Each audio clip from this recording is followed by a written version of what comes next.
আসসালামু আলাইকুম, শুভেচ্ছা, স্বাগতম। প্রিয় দর্শক, এটা বাংলাদেশের জন্য একটু চিন্তার এবং একটা সংবাদটা একটু ইউই ব্যবসা বাণিজ্যের জন্য, যে ভারত বাংলাদেশ নিয়ে একটা সংবাদ। বাংলাদেশের ট্রান্সশিপমেন্ট সুবিধা বাতিল করলো ভারত। ট্রান্সশিপমেন্টের মাধ্যমে ভারতের ভূখণ্ড ব্যবহার করে বাংলাদেশের পণ্য তৃতীয় দেশে যাওয়ার ব্যবস্থা বাতিল করেছে ভারত। এর ফলে ট্রান্সশিপমেন্টের মাধ্যমে স্থলপথে বাংলাদেশের পণ্য নেপাল ও ভুটানে যাওয়ার সুযোগ আপাতত বাতিল হল। গতকাল মঙ্গলবার ভারতের central board of indirect taxes and custom এই সুবিধা বাতিল করে আদেশ জারি করেছে। এর পাশাপাশি 2020 সালের 29 জুন দেওয়া এ সংক্রান্ত আদেশও বাতিল করা হয়।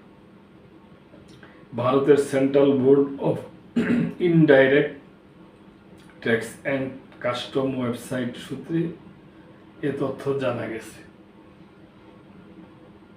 ভারতের ওই আদেশে বলা হয়েছে 2020 সালের ওই আদেশ অনুসারে ভারতের central board of indirect tax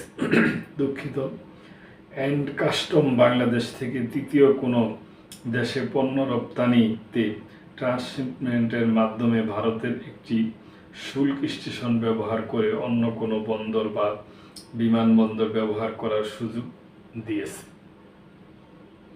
এখন central board of indirect taxes and custom এই সুবিধা বাতিল করল। এই আদেশ আরও বলা হয়েছে, যেসব পণ্য বোঝাই যানবাহন ইতিমধ্যেই ভারতের ভূখণ্ডে আছে সেগুলো দ্রুত ভারতের ভূখণ্ড ত্যাগ করতে পারবে। বর্তমানে স্থল পথে বাংলাদেশ থেকে ভারতের ভূখণ্ড ব্যবহার করে নেপাল ও ভুটানে পণ্য যায়। এখানে ট্রান্সশিপমেন্ট হলো বাংলাদেশের পণ্য নেপাল ও ভুটানে রপ্তানির সময় ভারতের ভূখণ্ড পাড়ি দিতে হয়।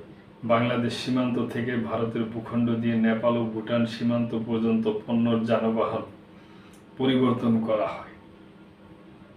এটি ট্রান্সশিপমেন্ট। ভারত এখন এই ট্রান্সশিপমেন্ট সুবিধা বাতিল করল।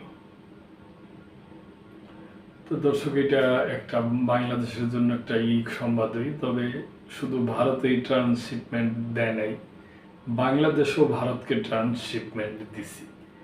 এখন মানে বাংলাদেশের খুব বিবেচনা করে, মাথা ঠান্ডা করে এই ব্যাপারে ভাবা উচিত এবং কূটনৈতিক তৎপরতার মাধ্যমে যেটা ভালো হয় সেটাই করা উচিত। তো দর্শক, আজকে এই পর্যন্তই। ভালো থাকবেন, সাবস্ক্রাইব করে চ্যানেলটির পাশেই থাকবেন। আল্লাহ হাফেজ।